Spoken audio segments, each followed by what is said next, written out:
permitted course, then this is not just an innocent social studies curriculum. This is a classroom application of critical race theory's most harmful ideas. It is CRT in action. The praxis of critical race theory in high schools is harmful because it pressures students to view themselves and others primarily through rigid intersections and social categories like race, gender, and class, breeding division.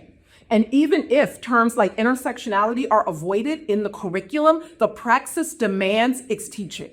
Instead of fostering genuine critical thinking, courses like this demand political conformity, forcing students to interpret every issue through the lens of oppression and power. In doing so, it transforms education into ideological training, not the pursuit of truth or independent thought. No one is afraid of knowing America's history. We must tell an accurate history. We must tell a history that involves slavery, but also looks at the Black slave owners and slave traders. We cannot demonize one group that is labeled as the majority culture for the benefit of victimhood for the Black community.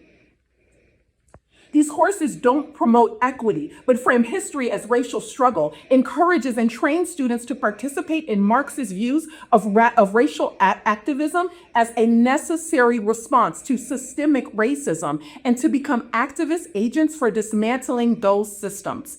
Under the banner of allyship and anti-racism, it pressures students to see themselves and each other primarily as members of racial groups, not as individuals belonging to the collective human race with equal dignity and value and worth. It offers indoctrination into whiteness theory, and it fosters resentment.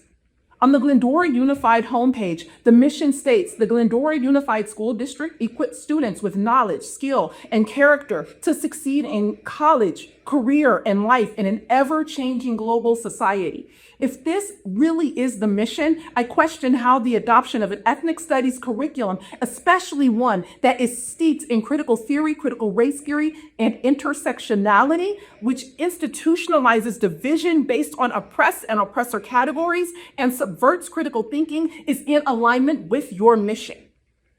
Parents do not send their children to school to be recruited into ideological wars. Children are sent to learn, to reason, to question, and to grow. This ethnic studies course, as I have studied the California recommended curriculum, is not about understanding history. It's about weaponizing history for political ends. It will leave our students more divided, more bitter, and less prepared to succeed in the real world.